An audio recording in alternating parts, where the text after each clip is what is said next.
I'll introduce you to the panelists. Very briefly, guys, if we can go around just introducing ourselves, that would be very much appreciated. So, Mike, could you just introduce yourself to? Yeah, of course. Mike Ashford. I'm a PhD student at Leeds Beckett University. Currently finishing off my PhD, which has been around understanding player decision making, how they make decisions, but also how as coaches we can better develop it. And I'm also a rugby coach at Harrogate Rugby Club and Leeds University. Brilliant. Cheers, Mike. Jason, can I hand over to you? Sure. Hi, everyone. I'm Jason T. My job that pays the bills at the moment is I'm a lecturer in sports studies at Durban University of Technology. I've got a background in coaching. I've been coaching rugby mostly in high schools, youth sports for about 15 years.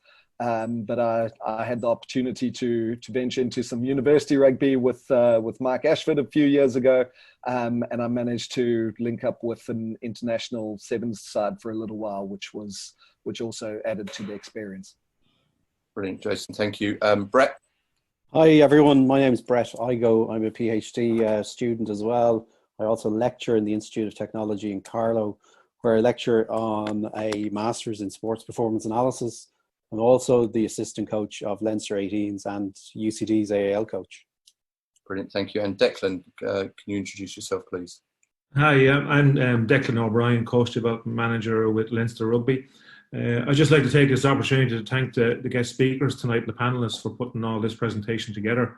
And I really look forward to the interaction from everybody online at the moment. It's fantastic. Thanks, Brilliant. Guys. Cheers, Declan. Thank you for that. And finally, from me, you probably won't hear from me too much. I'll be overseeing stuff and chivvying people along.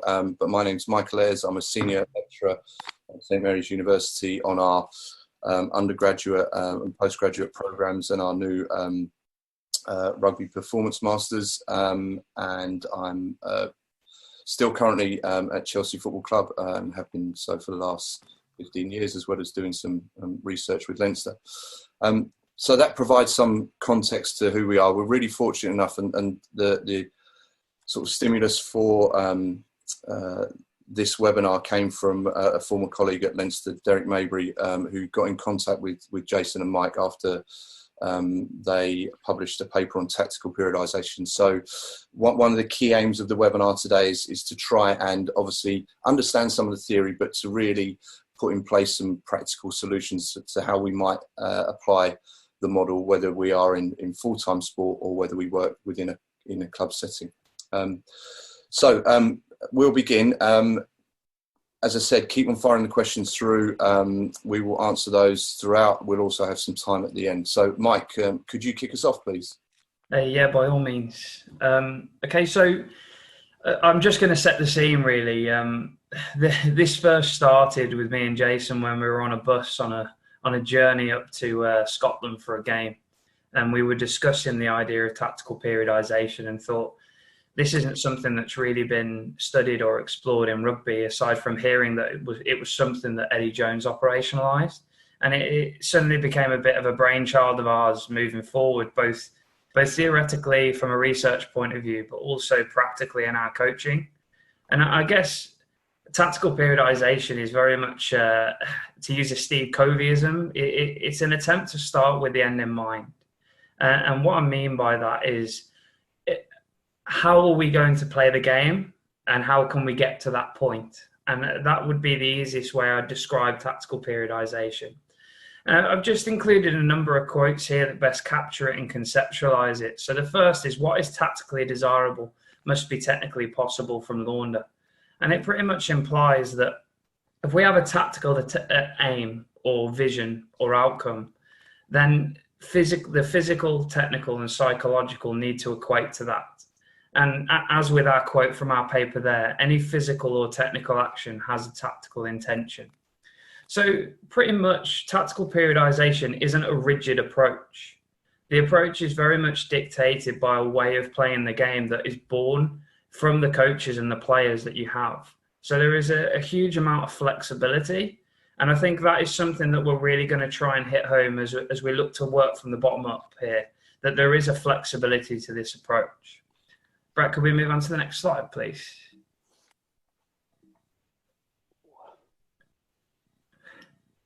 Okay, so realistically, the starting point comes with this idea of simplifying complexity. And as I said before, starting with the end in mind. So what is the vision of performance? And to use another one of my colleagues, Sergio Larabertial, they conducted a study on serial winning coaches across multiple sports and identified that the best, and by best, Pep Guardiola didn't meet the criteria for this study. He wasn't deemed good enough to be included in the study. So that gives you an indication what they meant by serial winning coaches.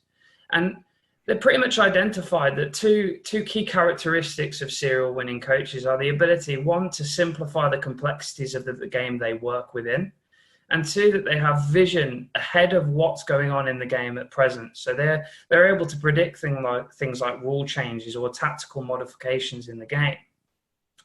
And a real simple way to start with this is to truly understand the moments of the game from a tactical periodization perspective, which from a rugby perspective, could we, next slide please, Brett, if that's okay? Thank you. So I break down the game into three different areas here. So these three things are all much of a muchness.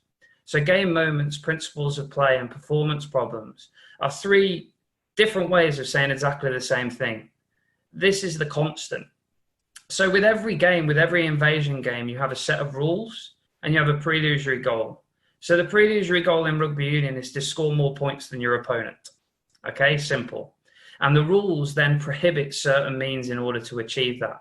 And these game moments, principles of play, or performance problems are what are then born from that interaction between the rules and the pre-illusory goal. So you can go either way. You can start with game moments or performance problems or principles of play. Now, in my perspective, I like to use performance problems. And the reason why is because for every problem that the rules present, such as, right, we've got to penetrate and score or progress the ball, we as a team, as a collective, need to come up with a solution to that, a tactical solution that then guides technical, physical, and psychological characteristics that are then demanded. And just by simply coming up with moments, principles, or performance problems, we capture what is an inherently complex game into 6 or 7 components. Next slide, please, Brett. So I think the first stage after this is to then use those principles, moments, or performance problems to then start to consider what the ideal vision of performance looks like for each one of those tactical solutions. And I put there on the grass. So what would this look like? What does that vision look like for each solution? So how are we going to penetrate and score? How are we going to progress the ball? Or how are we going to win the ball back when we're defending? And then we start to consider what Pam Richards and Dave Collins would call an alpha version, so the ultimate vision of performance. But then we have to take into account the idea that we have a set number of players already that we're working with who possess an amount of capabilities, and we have to take into account those capabilities when considering the tactical solutions we're going to use. And then we also can consider, if we're working in a developmental perspective or developmental context, well, we might set those solutions a year ahead. So in other words, where can we get them to? And then we start to shape a beta version, again, using Pam Richards and Dave Collins' work. So we start to shape the tactical solutions through the minds of the players. So to use a Victor Freyd quote there, the solution should be born in the player's mind first. And that's not to say that the solution should be dictated by the players themselves. They should simply be created with a knowledge and a clear understanding of what the players can already do. And from there, you can start to consider, with these tactical solutions, a common language that is mutually understood between coaches and players and support staff alike. So pretty much what we're getting into there is we have these tactical solutions that then start to form a way of playing. And from there, you can start to consider as a coach, right, we have this way of playing, these ideal solutions. Now we can start to consider the capabilities that need to be nurtured or developed. Can we move on to the next slide, please, Brett? Thank you. So then we can start to also consider, we've got the capabilities that need to be developed, but we need to understand the context in which those capabilities need to be operationalized. So at any level, with any context you're working in, there is going to be a certain level of match demand or game demand. And these, again, are going to be technical, physical, psychological. So with that, we can start to align the capability that needs to be developed within training to the game demands to better prepare our players for the demands of the game come a Saturday or a Wednesday afternoon. Next slide, please, Brett.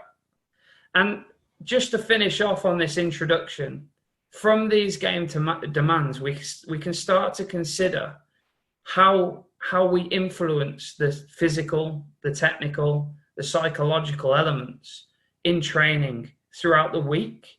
And I use something that my colleague Chris Lowe first introduced me to from gymnastics, which was from the Eastern Bloc, actually, the USSR, back in the 80s. And they talked about this idea of surplus, where gymnasts would repeat routines over and over again in one go, so that when it came to competition, it would be simple.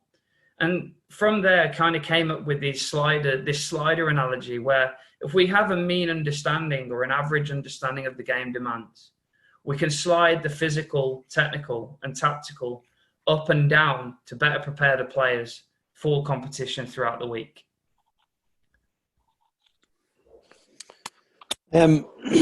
Evening, folks. I'm going to take you through the game demands that Mike just talked about for the players and for the coaches to better understand what the game is about. And I believe that the coaches and the players need to know what the game is actually about. So looking at the adult game and the age grade game, most of this data is taken from World Rugby, Six Nations, and the analysis department in Leinster. The game is around 60% unstructured play, which means unstructured is from turnover, from the opposition kicking you the ball, and that sort of not planned for chaos sort of game. Whereas 40% is in or around that structured, where it comes from lineouts and scrums. With that in mind, the attack roughly has about 51 possessions in the whole game. So that's 51 times that they can actually attack from. For the schoolboy game, is 70 minutes, or it's 10 minutes shorter. They have about 42 possessions in total. For the set pieces, lineouts and scrums, there's only 8 scrums in the adult game. Now they can plus and minus. Sometimes it's lower, sometimes it's higher because of the nature of the game. For the schoolboy game, it's 11, and for the women's game, it's 9. Lineouts, 11 for the adult game, 8 for the schoolboy game, and 7 for the women's game. So you can see the beginning. That sort of information for a coach can begin to form what training is about, or how you should start structuring training. The most common activity is in around that contact area. So the rucks per game is between 80 to 100 rucks per game for the adults, 75 to 90 for schoolboy. Women's game has a lot more rucks. There's a lot more tackles. I'll show you the defense side of things in a second. But they have about 120 rucks per game. I spoke about unstructured play. In the transition attack to defense, roughly you're looking at about 22 times the opposition is going to kick you the ball, depending on the game, and 15 from turnovers, where the opposition have either knocked the ball on or you've won the ball in the tackle area. So a majority of our possessions are coming from that transition from attack to defense. In terms of tries scored, again, most of the tries in all grades, in the women's game, in the under 18 age grade game, and the senior adult game, the majority is coming from transition play, such as those kicks and turnovers that we spoke about.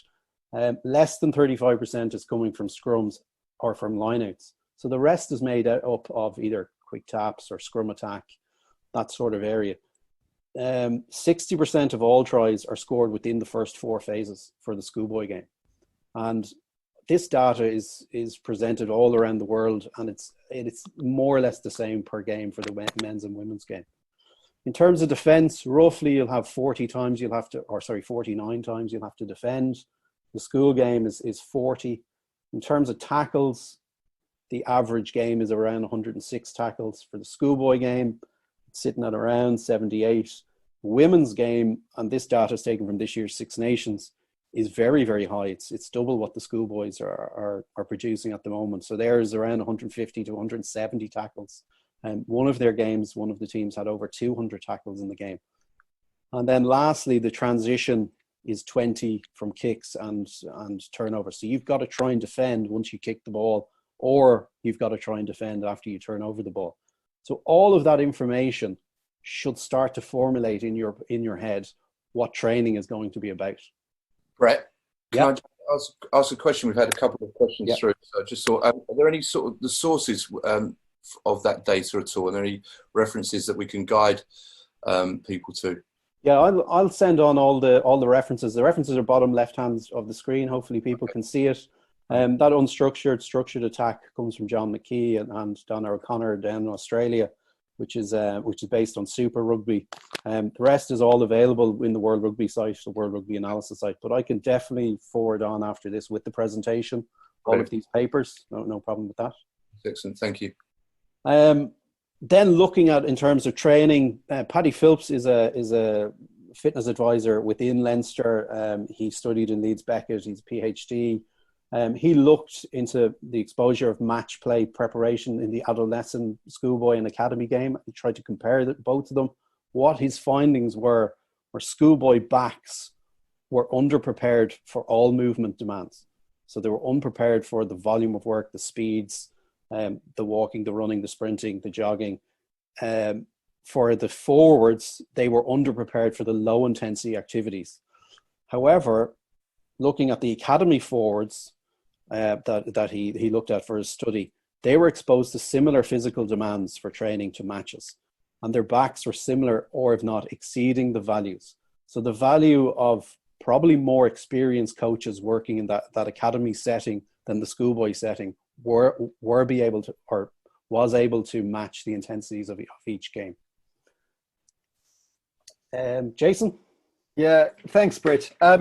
So just to follow on from what you were saying there, and to share with everyone watching and listening out there, those results from Paddy's research they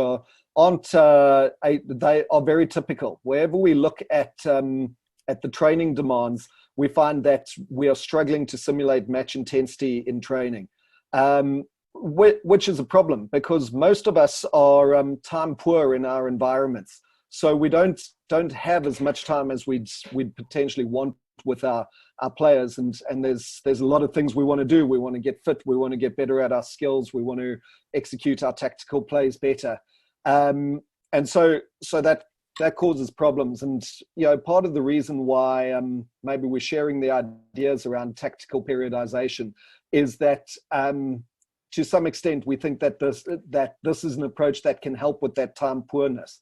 So think back to the previous slide where Brett showed you that in some environments it's difficult to simulate the demands of training. And then what this is some unpublished data from an international sevens team, and essentially the red bar is match demands, and these are peak demands. So it's if you had a look at the most challenging 30 seconds in the game, you can see that that's sitting somewhere at around 220 meters a minute. If you had a look at the most challenging 3 minutes in the game, you can see that's around 120 meters a minute. And then what we've got laid on top of that is a couple of different training types that are based on the tactical periodization approach. And what you can see from this is that we are either completely replicating match demands in terms of distance run, or we are in fact overloading and exceeding. We're creating that sort of surplus that Mike talked about. So this particular slide is just a very rough metric. It's looking at total distance. But Brett, if you jump across to the next one, what you see here is we're now looking at a couple of different metrics. So for anyone who's not too familiar with this type of forest plot, the gray bar in the middle essentially represents match demand. So if any dot occurs within that gray bar, it means that it's replicating the match demands, give or take a little bit. And what you can see, just working from left to right, is that the volume and the quality or the intensity type training are very, very good at replicating match demands.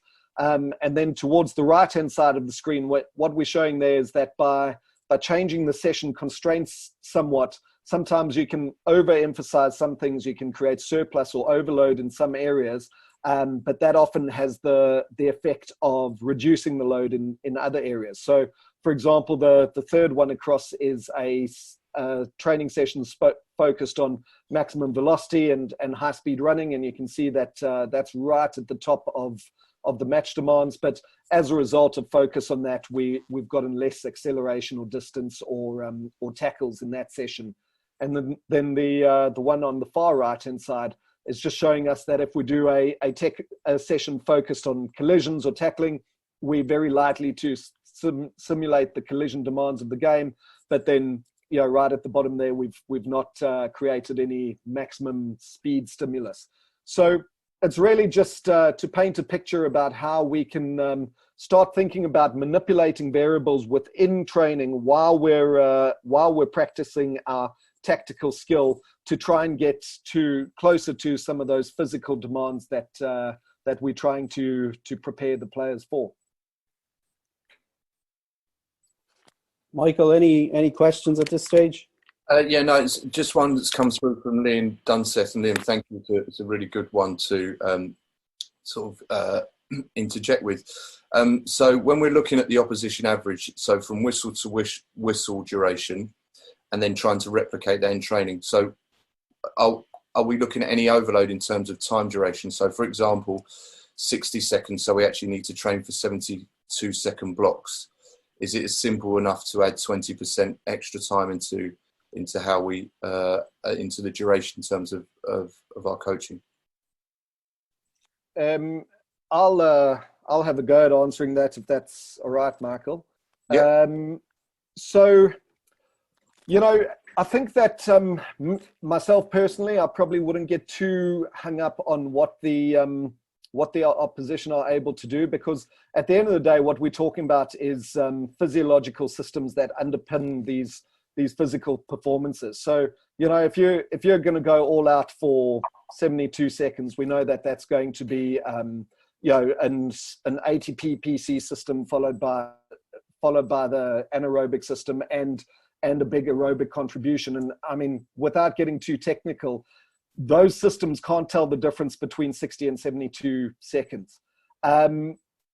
Operationally, what happens when I'm training like this is we'd have an idea about what sort of stimulus we're going for. We'd know that on average the ball is in play maybe 30 or 40 seconds, but we'll know also that at times it exceeds that. So generally, we'd start with the plan in mind and say, okay, if this is a quality focused session, then we're going to work towards those smaller time periods, but we'll see how it evolves, because when we're working with humans, sometimes we're planning for a play to carry on for 45 seconds and they drop it on the second pass, and then it's about thinking on your feet a little bit.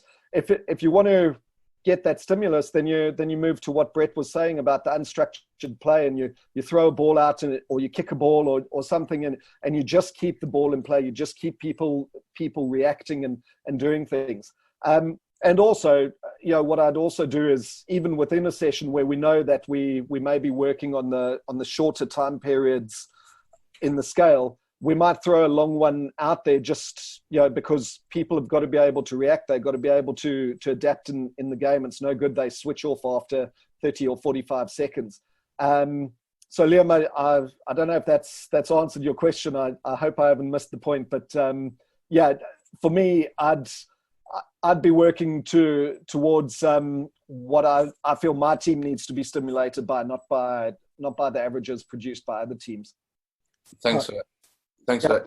I think we're going to jump in, and hopefully some of this might answer Liam's question. If we take that the match duration is 80 minutes For the adult game and for the underage game, it is 70 minutes. Obviously, the actual ball in play time is actually only 37 minutes. So for half of that time, or less than half of that time, the ball is actually on the pitch.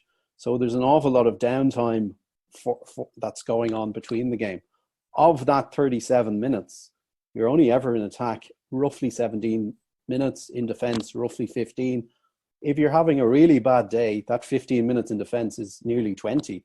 And in terms of attack is actually much lower. You might only have the ball for 9 or 10 minutes. So that data changes as we go along, depending on what type of game is going on. The average passage of play is less than 30 seconds. Now, with the nature of our game, we don't have a definitive endpoint. The endpoint is based around the skills of the player and the understanding of referees and our understanding of laws. We can't say that a passage of play is going to go on for longer and longer. Killian Reardon, who works at the senior team in Leinster, has done studies on what he terms the worst case scenario. So the worst case scenario is the longest passage of play that the ball is on the pitch for. And he's looking at about 152 seconds, which is over 2 minutes, up to 171 seconds. Actually, the 171 seconds is my research from referees around the All-Ireland League.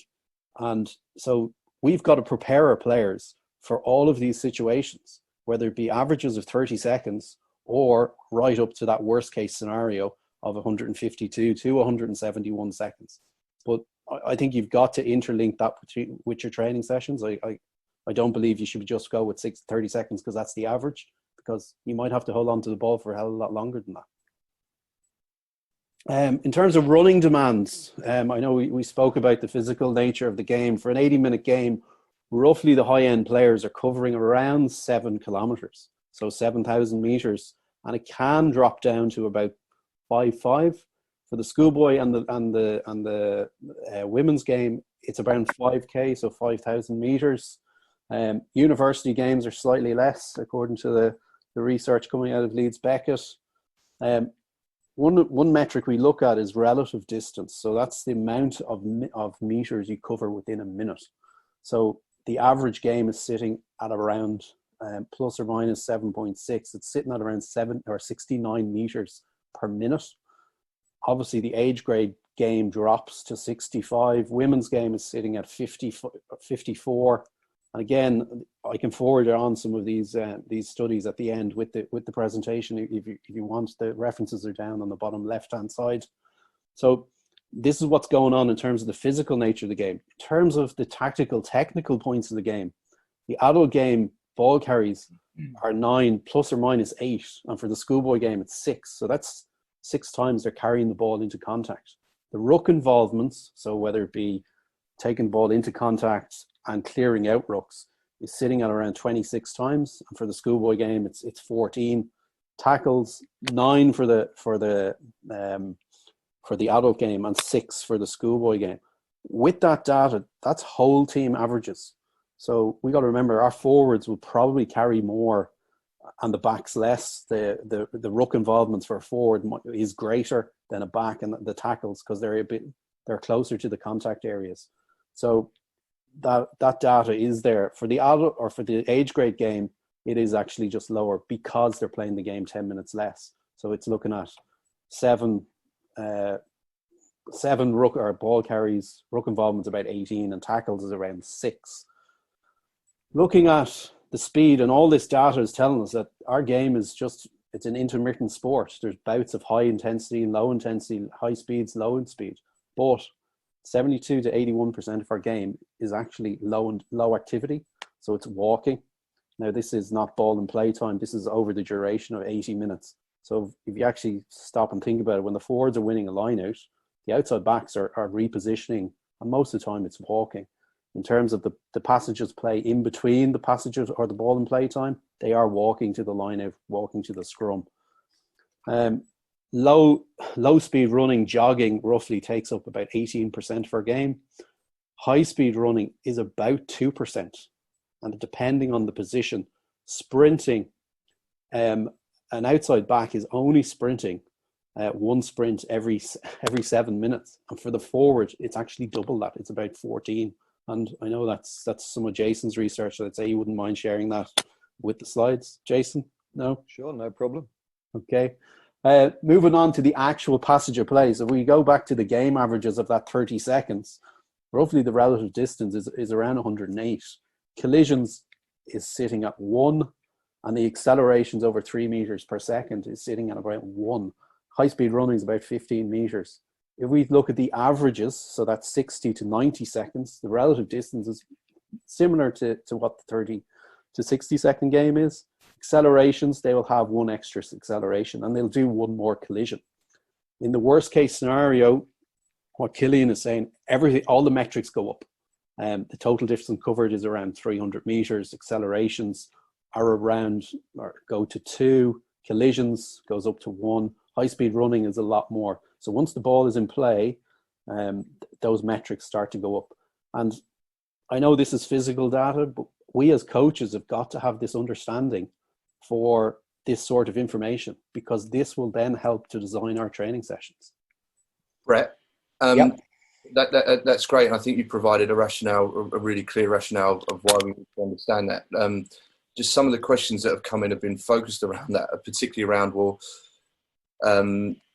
I guess there's an argument whereby, well, if the ball is not in play for that long, should we be trying to develop more skillful players who don't lose the ball? And I guess a question from Jonathan Sharkey, I think summarises it quite well when he talks about a club coach at an amateur level. Should they be focused on the physical demands for the majority of the session due to the lack of training time with the players that they have each week, and a focus on individual skills when fatigue has been introduced? So I guess we try and then create a more of a positive adaptation after the training session or the physical work has been done, so to speak. What are the panelists' thoughts on that? I think for me, like, to adopt a true tactical periodization approach, the attempt is to try and target all 3 of those. Is to try and work under fatigue whilst developing skill and developing physical ability under a tactical framework. Obviously, that sounds very idealistic, but that is the approach that we're trying to get across here, is that if we can better plan and shape our intentions around the capabilities that we need for the game, then hopefully all of those capabilities are going to improve. Jason, Brett, I don't know if you got anything to add to that. Yeah, absolutely. I think, this is the idea. We're trying to deal with all of these things at once, because we get taught about sport in silos, but it doesn't work like that. We can't run a rugby practice where you go first to the strength and conditioning coach and you run around the field a bunch of times. Then you go to the skills coach and you practice passing. Then you go to the head coach and he draws some stuff on the board so that you understand your tactics. And then you go to the mental coach and he tells you how to deal with pressure. It doesn't work like that. So what we've got to do is we've got to understand that at the end of the day, you win by playing better than the opposition. Okay, you win by executing your skills and your tactics better than the opposition under pressure. And for me as a strength and conditioning coach, that's quite a tough realization to come to, because what you're saying is that what you do is important, but it's actually not that important, because I've coached plenty of guys that are awful in the gym, but they're incredible rugby players and they make a difference on the pitch. And if you bring across this physical Adonis that can't play or can't combine with the rest of the players, it really doesn't matter that much. So that's where the tactical periodization idea of the tactical outcomes being chief and everything fitting in below that to support that becomes the most important. And just I'm off on a bit of a tangent here, but I mentioned earlier that everyone's time poor. Now, if you're as a strength and conditioning coach sitting there and your team trains twice a week and you're trying to get them fit and you're begging for time from the coach and you're saying, oh, but coach, you only gave me 15 minutes and I need 20. You're never gonna make a major change to the guy's performance outcomes like that. But if you're sitting down with the coach and saying, okay, coach, what do we need to do this week? What's the tactical outcome that you need? And he goes, well, you know, we got to get better at our defense on the short side. And you go, okay, coach, why don't we set up the session like this? Because we can achieve that tactical goal of defending on the short side, but we can also get some really great physical stimulus in there by manipulating a couple of things, whether that's space or time or whatever it is. Then we start creating a partnership and the players benefit. Brilliant. Thank you for that. I think that's probably answered a few questions. Sorry, Brett. No, you're fine. And hopefully the slides in the next while, when we go through the actual practical, what does the training session look like? Hopefully that will answer Jonathan's question and other questions out there. Yeah, just to just to Mike, Brett, and Jason, there'll be some questions coming through around RPEs and how we might integrate those if we obviously haven't got access to some GPS. Okay, looking at how we're going to practically train tactical periodization for rugby sessions, what Jason and Mike have proposed within their research is looking at 4 different types of training sessions. So the first training session, and we have video to show what these sessions look like, is a non-contact work capacity session. And I'll go through the information on these sessions and the training goals of these sessions as we go along. The second session is a contact acceleration deceleration session, so that it's a lot more contact based. And then there's the speed session. When you use the word speed session, straight away people will think it's a fitness session. It's not. It's the speed of the session and the speed of movement of your players, where they're actually working their tactical, technical, and physical and mental part of the game. And the last session is an active recovery session. So what do those sessions look like? So with the non-contact work capacity session, the training goal is to develop endurance capacity.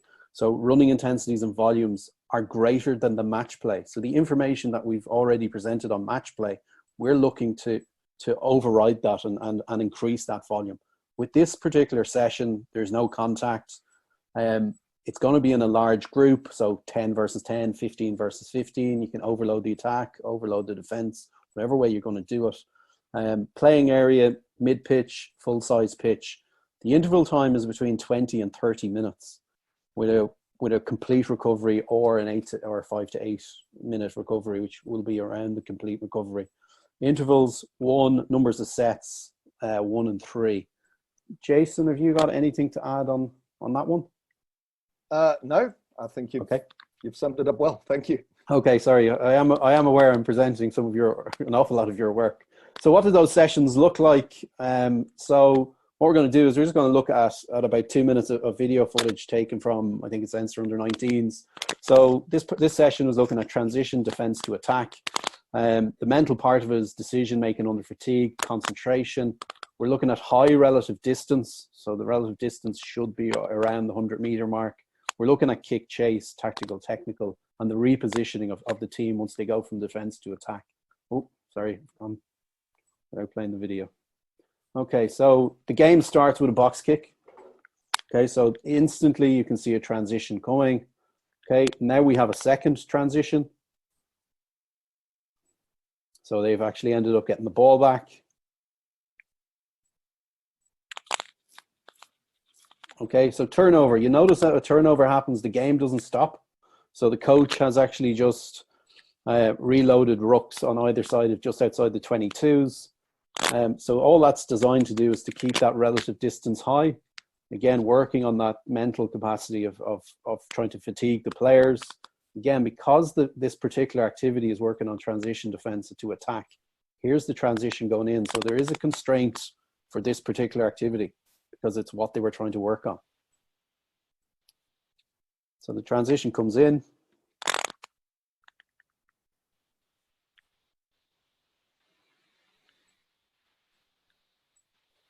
Okay, kick to the corner. Instead of playing the line out, players are going to go the other opposite side of the field.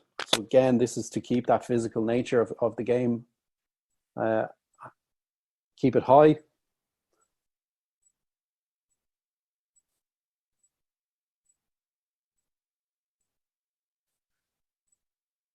And again, the game is going to start with this transition defense to attack in mind. Okay, there's another error here. It's kicked out on the full, but again, the game doesn't stop. We want the players to overload the physical part of the meters covered within that seconds, within this session. So we're keeping the players moving all the time. The second session that's been proposed here, Brett, sorry. If I could just jump in with a quick comment there. You were talking about those worst case scenarios, the longest ball in play time and things like that.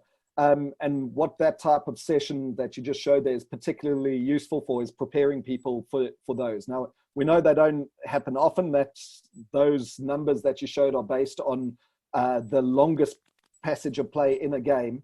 But if you do a training session like what you've just done, and you've carried that on for 20 minutes or 30 minutes, guys will be more than conditioned to be able to deal with those worst case passages of play. The second session that's been put out is the contact acceleration deceleration session. So this session is high density contact. There's a lot more tackles, a lot more rucks. There's still acceleration and deceleration parts of the game. So this is to try and replicate this contact area. The group size is smaller. Playing area is small because we do want them to have contact. The interval time is 60 to 120 seconds. So in around that 2 minute with about a 1 minute recovery. So we're trying to match that above average part of the game. So what does this look like? So this is taken from the Leinster Schools team. So it is a defense session. So we are looking at defense. There is a transition involved because we've left it quite live. The mental parts of the game, we're looking at their decision making. We have a bit of a call saying get the ball back. So we're looking at this here. High contact content, the tactical, technical, pressure on the attack via line speed. And we're also looking at a two-man tackle to try and slow the ball down. So what does that look like? So we have 3 teams. The constraint is the ball carrier must take contact straight away. Okay, so there's a transition.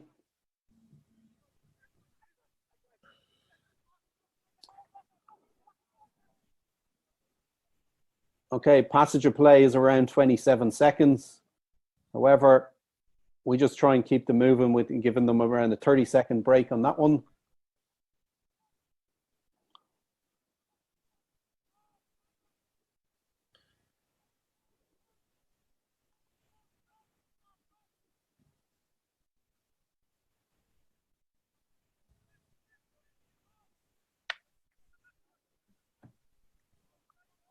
So it's a pretty condensed area they're playing in. We don't let them go to full field because we actually do want to put them through that contact situations. And this is probably one of our first training sessions of the season.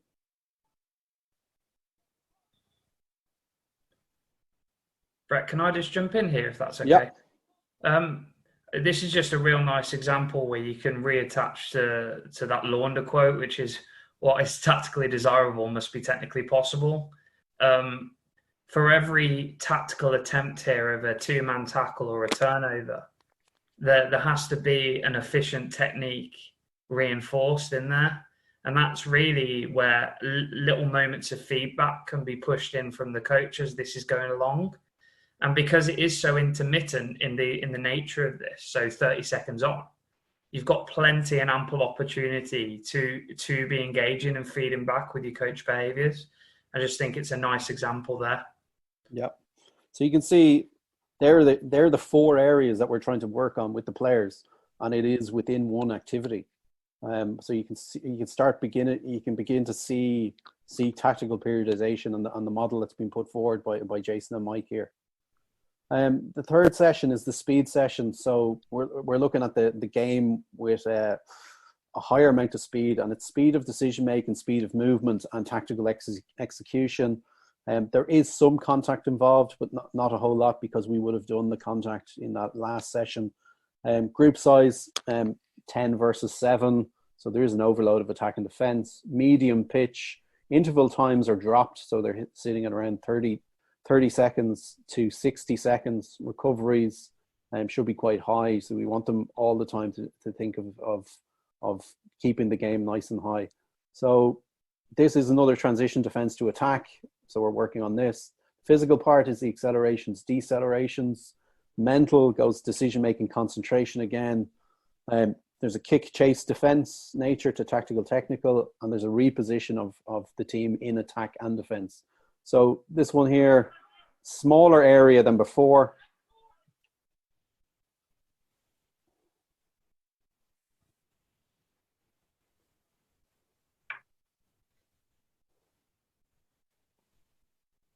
So the intensity of this particular game is a lot higher than the last one. We let them play through the transition, even if there's errors.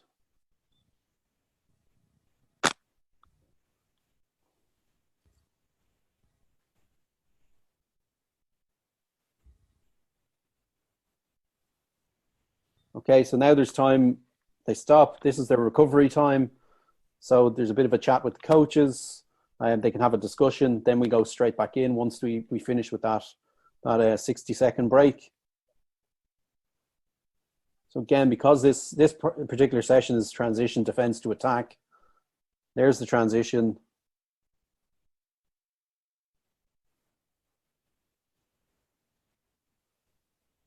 There's low contact. So it's more of a grab and hold.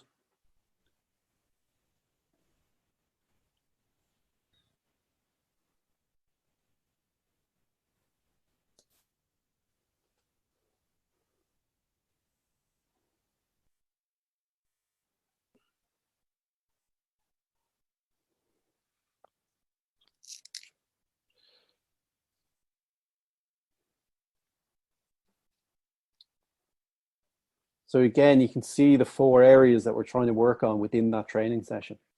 The last training session is an active recovery session. So it's similar to a match intensity, but it is probably quite low. Most people would maybe run their team sessions or their team run sessions, their last session before a match, similar to this. So again, the shorter period of time. It is the larger group because we want 15 versus 8. So that might be your starting 15 versus your eight substitutes. Medium size to large side game. Interval time, we'll keep it at 2 and 3. Recovery 60 seconds. Intervals quite low. So what does that look like? So this is an attack versus defense. Below match intensity, we are looking at decision making, passing and support, and we're trying to get the players to hold some width here on this one. So we start with just those 4 ruck pads across. So that's their point of start.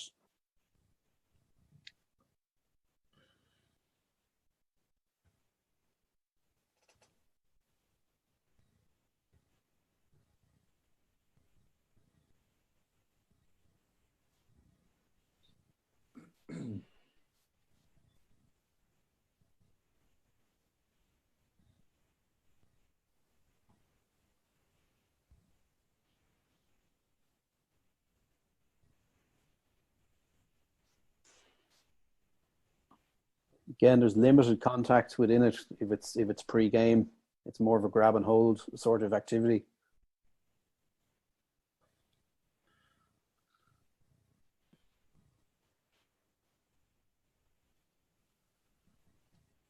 So that's roughly the activity that we would do for that sort of part of the training week. Brett, Yep. first of all, I'd really like to say thank you for sharing those clips with us, because not many clubs would, particularly within soccer, would do that. So thank you for sharing and giving us that insight, and there's some really good practical examples to take away that again provides a justification for what we're talking about. We've had loads of questions coming in. Some we'll deal with around the mental side of the game and RPEs maybe later on as we work our way through. So a few questions have come in around also around coaches' knowledge and understanding, and the type of coach and the learning experiences they need in terms of implementing this model. And again, maybe we'll finish with those. But I guess when we're using this tactical periodization approach, I guess it does align itself fairly succinctly with maybe teaching games for understanding or constraints-led approach using some of those principles of representation. Be good to get your thoughts on that, Mike, Brett, and Jason. Yeah, I guess I'll jump in here. Really, I guess this kind of aligns to my PhD research around the idea of what representation actually looks like, representative practice design. I think the moments of the game, or the principles of the game, or problems, as I said earlier, give you an attempt to understand what representative should look like. So sometimes representativeness can just be understood as a whole game. So we're just going to play the game. Whereas from my perspective, we should be trying to represent the particular moment of the game that we're targeting. So if we're trying to work on line breaks through the center of the pitch, then so off a fly half, we want to really reinforce that moment over and over again. So we then design our practice to make sure that decision, that moment, is frequently repetitive. And that might be in a single phase in a game or through multi-phase. So I think representativeness is very much particular to the demand of the moment of the game rather than the game as a whole. Okay, brilliant. Cheers for that, Mike. Anything you'd like to add on to that, Brett or Jason? On Jay. No, I mean, look, Mike's the expert in this area, and I think he's summed it up quite well. Not a great deal I can add to that. And Brett, just a question for you, I think, from Nick Hill. In terms of those video that you've shown, what were the principles of play that they were working on in each of those examples? Were they just fitting the data into? Were those examples to fit to represent the data that you were showing? By the way. Yeah, those video clips were used to fit what those training sessions look like. Okay. So, for example, if we take that defensive session and that which was a Leinster under 18 session, we would have done something similar to that training session, Andy Skeen and myself, for our first year in charge of the team, and we put the GPS vests on the players, and we found out that particular activity that we were doing was nowhere near what was needed for a particular match for matches. So we ended up tweaking that the players had to run a bit more, and we had to increase the contact by saying, well, the first ball carry had to be a contact, even though our philosophy wouldn't be that. So we had to try and come up with an activity that would match what was actually going on in the game, and then we'd row it back. So they originally started in the middle of the pitch, but then we started them on the side. So it's probably a good example of us using our knowledge, our rugby knowledge, to actually match what the fitness guys were telling us. And we had to tweak our training because of it. Yeah, I think that's a great point, Brett, because I think at its simplest form, this can be misinterpreted as, oh, well, this is just game-based training. We'll just play games all the time.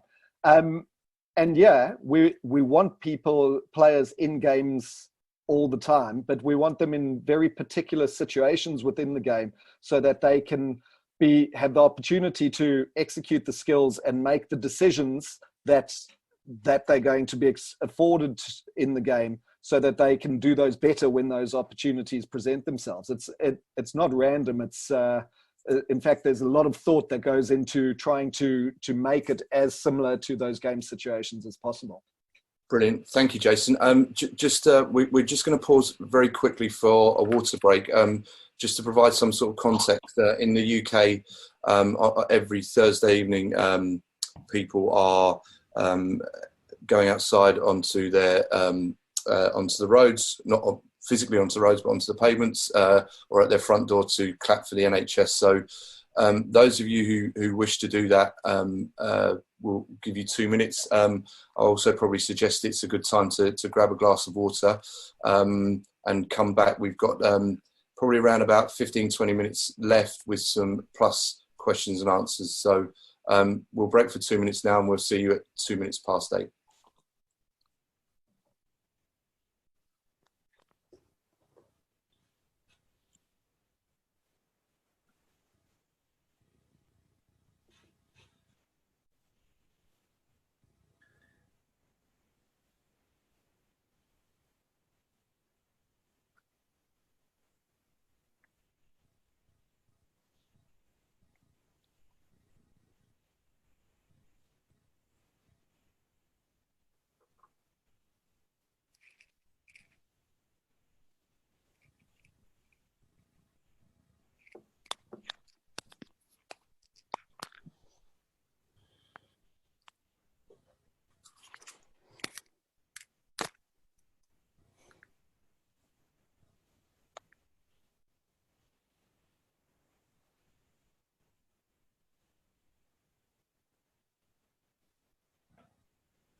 Okay, well, welcome back, everyone. I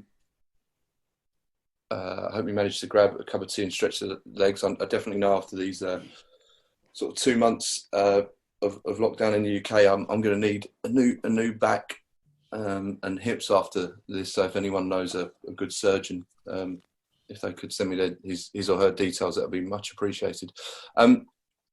Just to sort of summarise some of the questions that have come in, we will be talking about the vertical and horizontal training weeks in a few moments, so we'll cover those.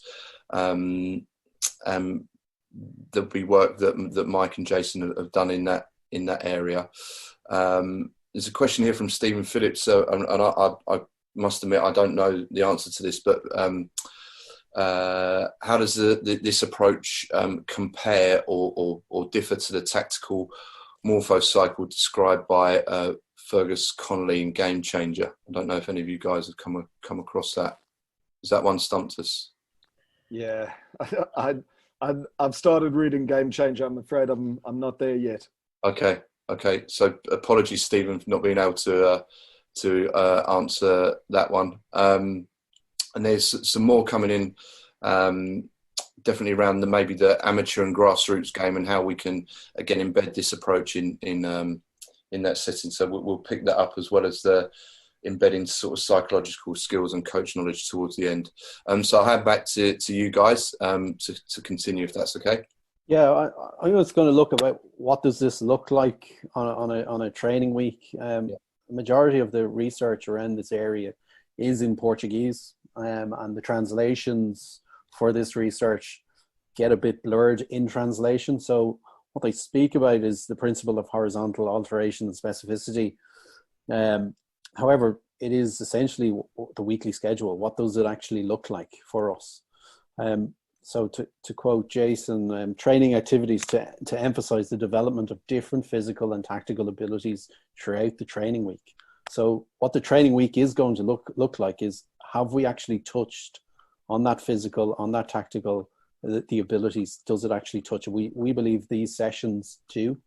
So the weekly schedule, if we take it that we go match to match, Saturday to Saturday, and we had 4 training sessions for that particular week. Now, straight away, people are going to say, well, we only train Tuesday, Thursday. We do have a model for that coming up next.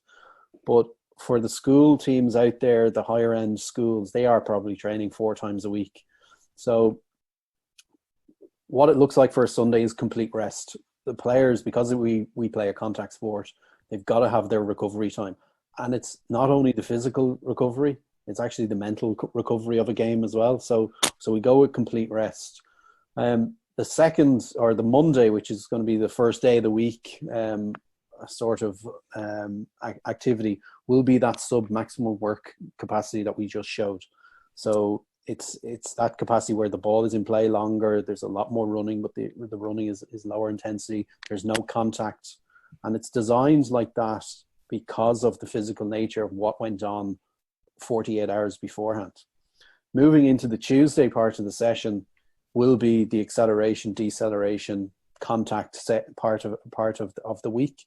So that was a time where we can start to ramp up the activity, where the players should be recovered, so that they can start that physical nature of the game.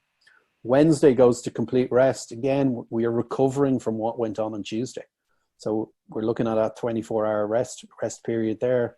Moving into Thursday will be where that speed session will come in. So after a time of rest, where the players hopefully will have recovered.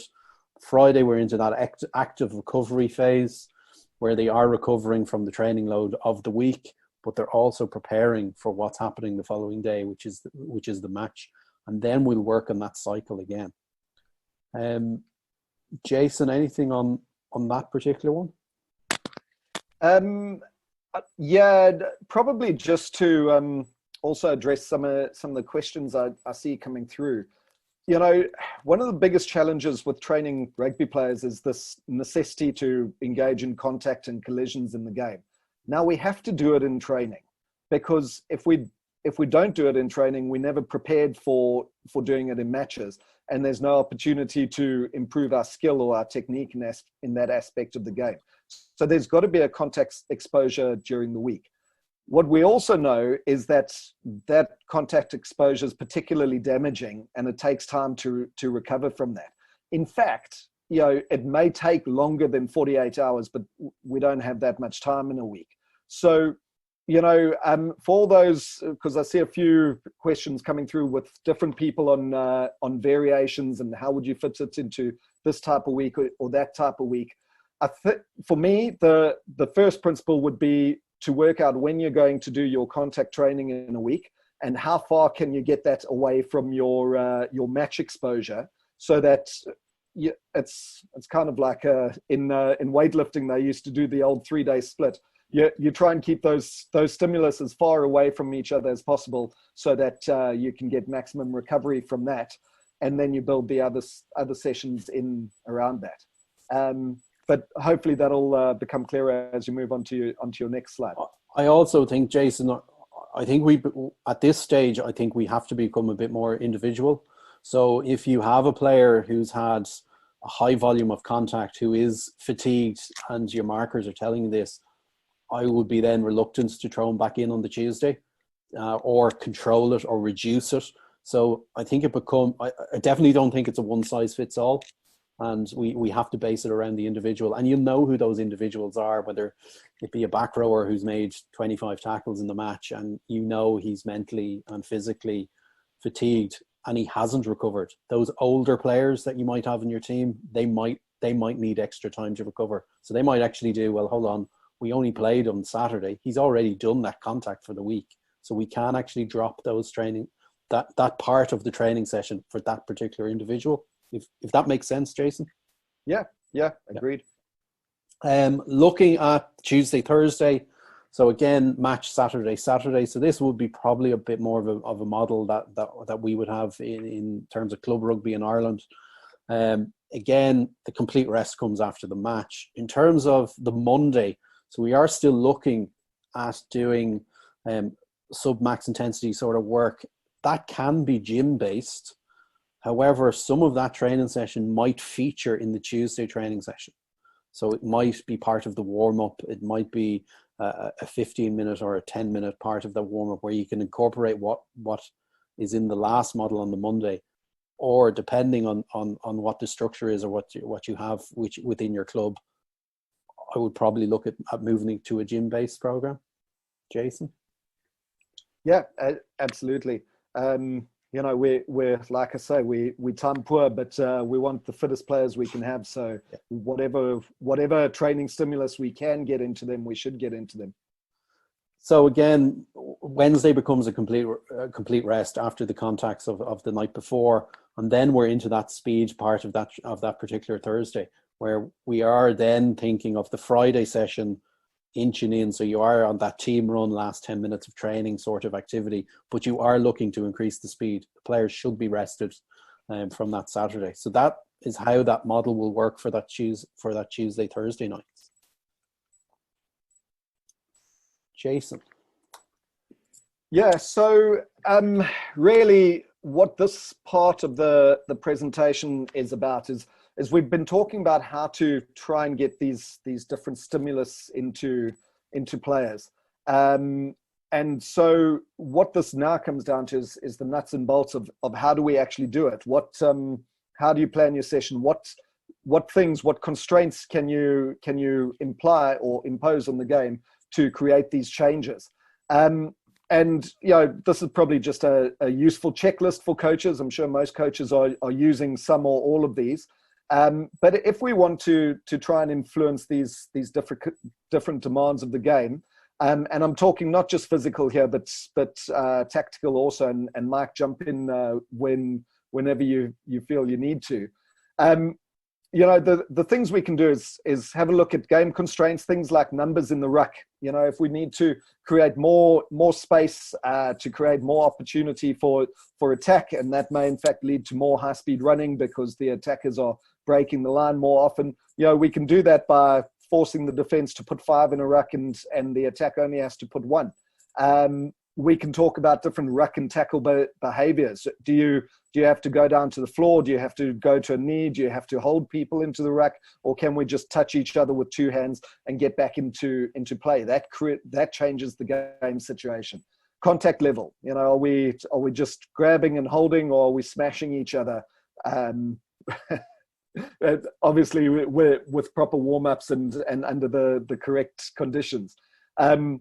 Affecting things like player numbers. Are we overloading the attack? Are we overloading the defense? Overloading the attack, giving them more numbers creates more opportunities for them and makes the defenders run hell for leather. On the other hand, if you want people to make tackles, just don't give the attackers as much numbers. That they don't have any space, they've got nowhere to go to, so they just have to keep running into defenders over and over again, and that grows our collision demands. We can shrink or increase the size of the field to put players closer together and increase collision, or create more space to influence running. Where they're playing on the field, when you start attacking in the 22, there's no backfield to worry about, so the defense tends to get up a lot close on you. Whereas if you're attacking from the halfway line, there's more space to defend, and so that changes the constraints also. A really powerful stimulus here, and we got onto it a bit before, is how much ball and play time versus how much recovery time. If you want to get that volume type stimulus, if you want to get the guys' heart rates up and get them working and sweating, you probably want the ball and play more. But if you want to emphasize high speed running, if you want to emphasize execution, you said earlier, Brett, that most teams score within 4 phases, or else they don't score at all. So, if we're talking about short ball and play times and saying, well, this is your opportunity to execute, we're going to give you some chances and you need to go and score, that plays within that sort of short ball and play time type of scenario. And then, the last thing to talk about is just thinking whatever constraints that you put on the game, the way the coach behaves also changes the levels of pressure, the mental attunement of the players, things like that. If we're in a learning phase and the coach is saying, well, that's all right, boys, you've dropped the ball for the 19th time in a row, but it's okay. We're learning, we're building towards something. That's very different from an execution type session where the coach is going to start losing his rag if things aren't happening the way they need to. And that's also important because, in a game, you've got to score when you've got to score. So, putting that pressure and creating that mental environment where you have to score at this opportunity is also useful at times. Mike, I ran through the whole list, but do you want to jump in there? No, I think it's quite a nice time to go on to the next slide, which is you've presented pretty much all the considerations that a coach has to go through when they're designing their practice. And it's a bit of a minefield, to be honest. We're proposing a holistic approach to developing a tactical model, whilst also considering the psychological, the physical, and the technical capabilities that are required. And I think I see a lot of things thrown around on Twitter around, I've got this really good game, or like this really good game that we're going to use. And I think it's great that we're using game-based practice, but I would start a step before, and I'm a massive advocate. He's a colleague of mine, of Bob Muir, and the coach plan and reflective framework, because again, it starts with the end in mind. It's that Steve Covey idea. What are we actually trying to achieve here? And what I mean by that is, if we can start to think in game moments or game problems, then our session objective or learning objective or outcome for that session can be centralized around that particular game moment or that particular principle. And then we start to consider what capabilities start to fall under that. And then what is required within that practice to allow improvements to occur. I'm just going to attach on to Baum's characteristics of learning outcomes here. And he talks about it being active, attractive, appropriate, attainable. And if we've gone through the right process in coming up with an appropriate game model, they should tick all those boxes anyway. But the two I want to focus on are being measurable and visible. And I think this is really going to challenge some a coach's bias, basically, because sometimes, me included, we can look at a session and we think that session's been successful because one player's just done something amazingly well. How often do we actually go about setting up a measurable learning outcome that we come back to at the end and actually have a tangible measure of success? And also, when we start with the end in mind, we can design a practice, as Brett showed before with those videos, and we can also plan for specific interactions. Some people may have been on Ed Hall's webinar earlier this year, and he spoke about that we need to plan for interactions with players, and I think that's really important through our coach behaviours. And I just think this is a really nice idea. Start with the game moment, then consider what you really want to achieve within that game moment or that performance problem, and then design the practice and plan for behaviours to allow the players to then engage with those objectives as well.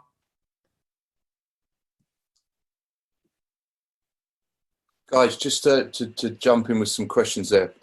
Thank you for Martin. That's a really good tool to use and almost embed it in actually a planning framework that you might use prior to planning your sessions. We've had lots of questions coming around. I guess flipping back to some of those, if we can go back to the previous slide, Brett, if that's okay.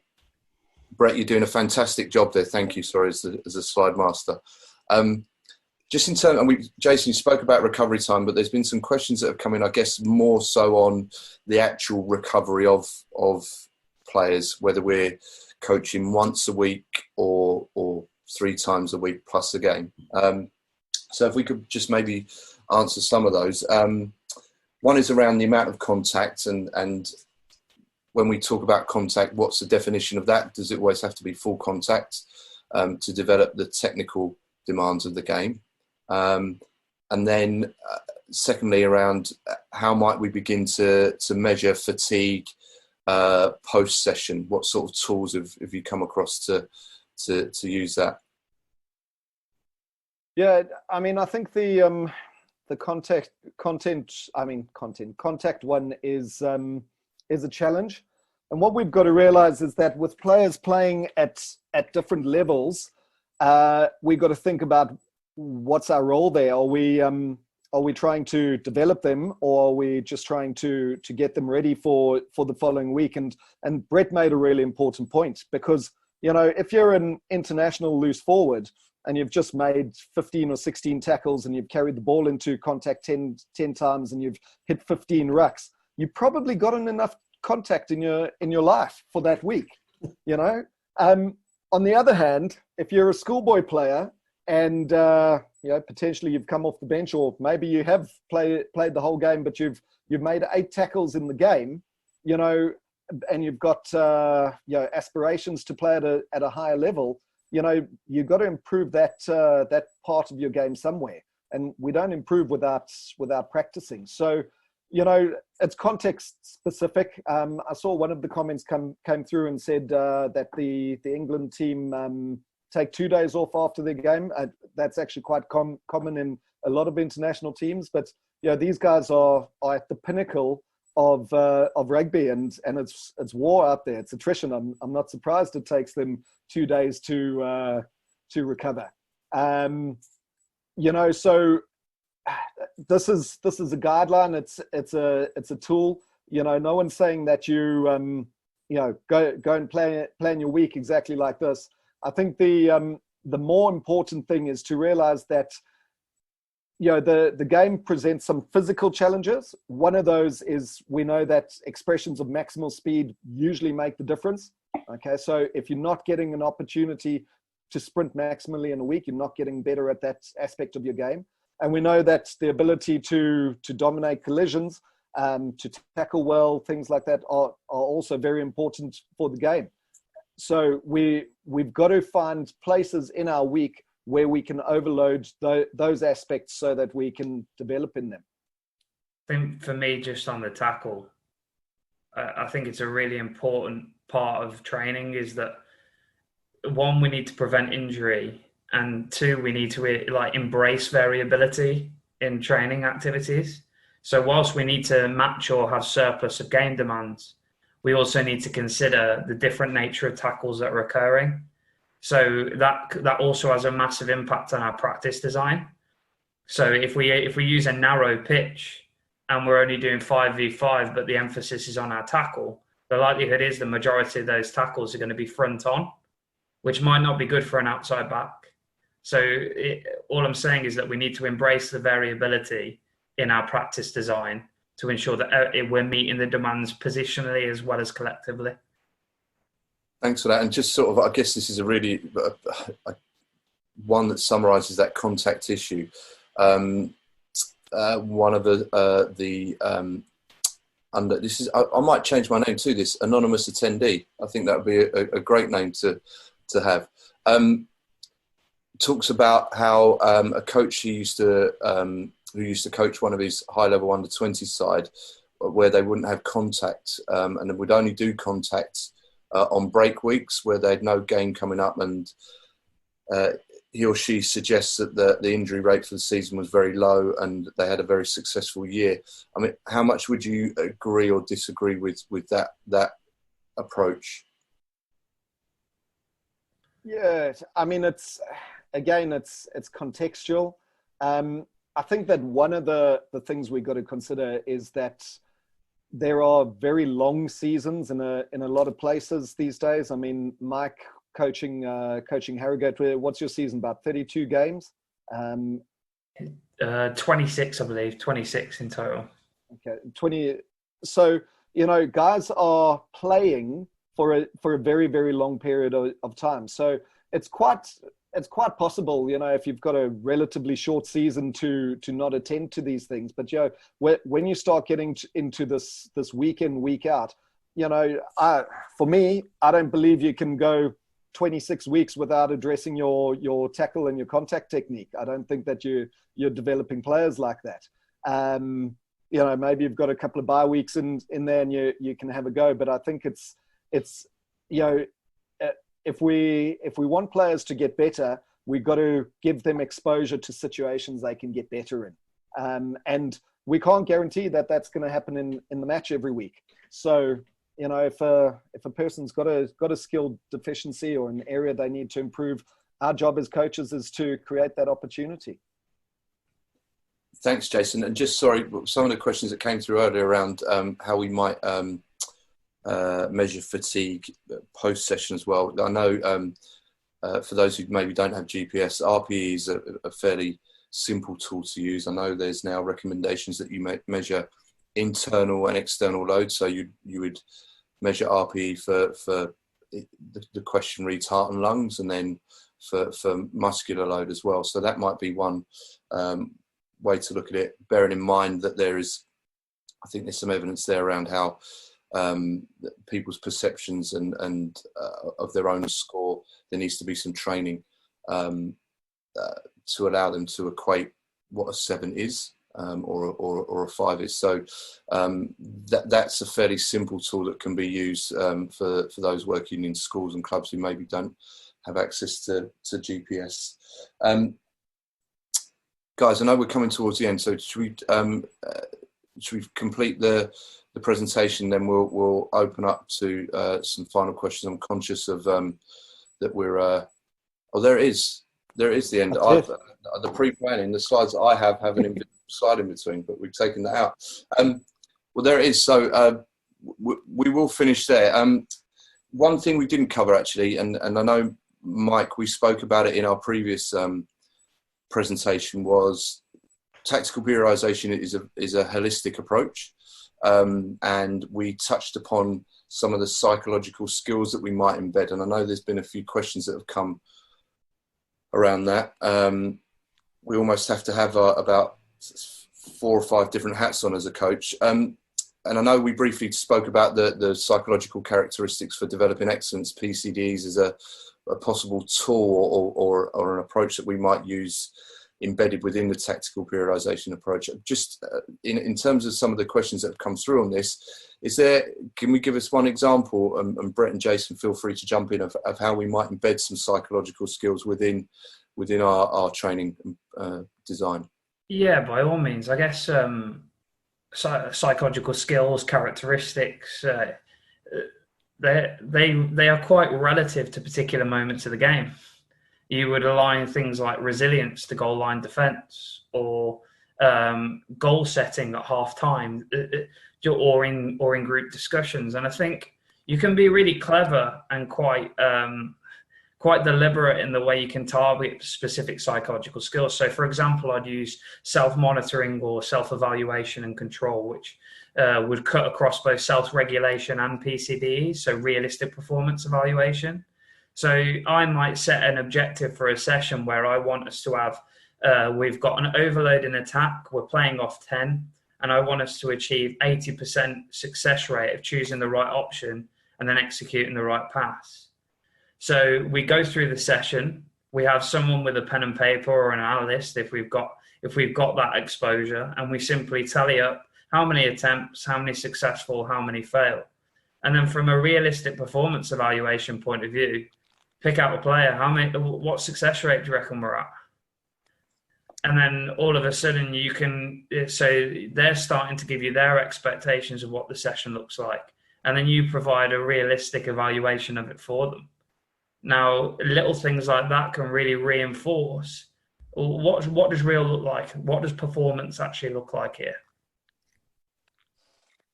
That's great, Mike. Thank you for that. Have you anything to add to that, Jason and Brett? No. No, I'm afraid not. Okay, no worries. Thank you for that. I'm really conscious of the time. We're 90 minutes. Now that's a game of football, not rugby. So I'm really happy. I'm comfortable with that duration. So we will begin to close down the webinar now. If there are any more questions, we'll take a few more. But if there are any more questions, if you could send them through now. I just want to reiterate that we've got a really diverse group of people watching this. So again, if we're looking at that training of an amateur team, maybe training once or twice a week, what would your some real take-home messages be for those coaches? After you guys, go ahead. Yeah. For me, we've got to understand as a coach and as players, and whether we're going to educate the players or they might tell you to understand what the actual game is. So I would be looking at tactical periodization in around that 15-16 age group, where you can have those conversations and you can get that understanding about what the physical, mental, tactical, technical point is about the game. But I think for the coach, the take home is we have got to understand what the game actually is, and whether it be how many decisions they're making, or whether it be how much they run, that intermittent part of the game that I spoke about. But if they could take away, like, each game is different. Like, we have presented a model, we've presented data around it, but there's actually no fixed point with any of this research. So, like, sometimes the players will run 7.5K. Sometimes the following week they could do 5.5K. They might have 10 tackles one week. They might make one the following week. So I think the nature of our game, it's not like the long jump where you just start at a particular point, hit a board and jump, and then you're done. There's so much more to it. We don't have that part. It is chaotic at times, and we've got to prepare our players for those moments. Brilliant. Yeah, I'd just add to that. You're absolutely right. Understand the game, but the biggest outcome for anything that we're trying to do is get better at rugby. Don't try and get people better at high speed running. Don't try and make them fitter, make them better rugby players. You know, that's when that becomes the overarching aim, then all the other pieces of the puzzle tend to fall into place. Yeah, and I think lastly from me, I guess it's all a process for me. Start with the end in mind through some broad expectations of a game model, shape intentions on a session by session basis, and then reflect on the reality through measurable outcomes. Thank you, Mike. And I'm going to do one more because we're into added on time, and we're allowed added on time. And I think this is probably the situation. I'm really conscious of the irony that we are trying to support coaches during this time, and I think Leinster, St Mary's, and you guys for giving up with time have been really good. But the irony is that we're doing it in this forum rather than out on the pitch. So, but I guess that's the constraints we're living in at the moment. if I'm thinking now, let's hope we get back to contact sport, depending on where we are, August, September time. And this is a specific question from Glyn Howardson. How would we use a tactical periodization approach within pre-season? So would we be pragmatic and focus on maybe specific physical qualities in each session, or would we have a more rounded approach? And maybe to looking at more of a community rugby setting where we've only got 2 or 3 sessions per week during that pre-season. One thing I don't think we have touched upon in this is the idea that solutions can be quite original and quite creative. And I think pre-season is the time to really see if those things are pragmatic. So what I mean by that is when you watch the higher levels of the game, everyone seems to play in a similar way, but the rules allow different ways of playing. So if you can come up with original tactical solutions and use pre-season as a target to achieve those, I think it's a really good attempt at trying to solve rugby in your own way. Any thoughts on pre-season, Brett and Jason, adopting this tactical periodization approach? I mean, I think that tactical periodization certainly fits in very well, as I said earlier, with these extended in-season periods. You know, there's no particular reason why you can't use it in the preseason, but you've got less constraints because you don't have to get ready for a game every week. So, I mean, most periodization models progress from general to specific, right? And I'd say that what we've been talking about today is some highly specific forms of training. So, you know, is there a reason not to do some very specific speed work in the preseason? I don't think so. At the same time, is there any particular benefit to getting guys fit by making them go on a 5K jog? No, that's probably not going to make them any better at catching or passing or seeing what defenders are doing. So, you know, I'd probably again use some of these principles, but you know, there's, like I say, there's a lot more degrees of freedom in a pre-season. But you know, ultimately, you want to make the tactical outcomes your overall driver. So you want to go down there knowing what aspect of the game you want to get better at each preseason session. Yeah, Jason, I think you've hit the nail on the head there. I think if there's aspects of your game that you need to work on, so if you want to make the best passing team in the world, come up with a game and activity that involves a lot of passing, that can improve that technique of passing, that the decision making around the passing, and be creative. What I think this model does, it allows us as coaches a freedom to put your philosophy there and let the players play and whatever area you want to work on, you have freedom to work with. But this can definitely be worked in that pre-season model without doubt. Brilliant. I think we will end this webinar on that note. Just to say thank you for everyone who's tuned in, wherever you are in this world. I hope you're all safe and staying healthy. Good luck when the season begins. I'd like to also express thanks to Mike, Brett, Jason for an absolutely outstanding presentation. Thank you very much for giving up your time and your evenings to present this work. Thanks to the invisible man, Simon Rogg from St. Mary's, who's been the Zoom webinar master during this webinar, making sure everything's running smoothly. So thank you to him. And my colleague, Tom Hounce, who has, I think is somewhere here, but who's disappeared as well.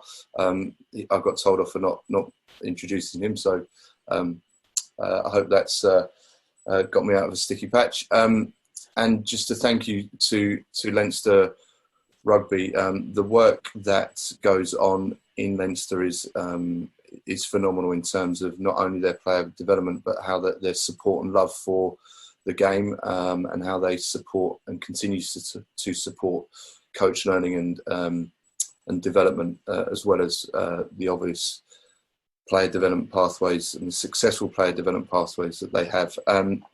So thank you to Leinster for allowing this to happen as well. I should probably also say the fact that I work for them as well, St Mary's University. The interaction on social media has been brilliant tonight. Once this is all finished, we'll maybe continue some of those conversations on using the hashtag. If you can go, the hashtag has been retweeted, and the handle using the site of St Mary's Rugby Coaching. So if you have a look at that, you'll be able to get some additional information from the webinar tonight. The slides and webinar will go out as well, so they'll be made available on the Leinster website, as well as the St Mary's Rugby MSc Twitter feed. And finally, just a message for the Leinster coaches, if they've got any developmental needs, any learning needs, please get in contact with your CDO for any additional areas that you want to explore. Once again, thanks everyone, and I was going to say safe travels, but hopefully you haven't got anywhere to travel apart from up the stairs or to the next room. So good evening, good morning, good afternoon, and thank you for joining. Thanks all. Thanks, guys. Thank you.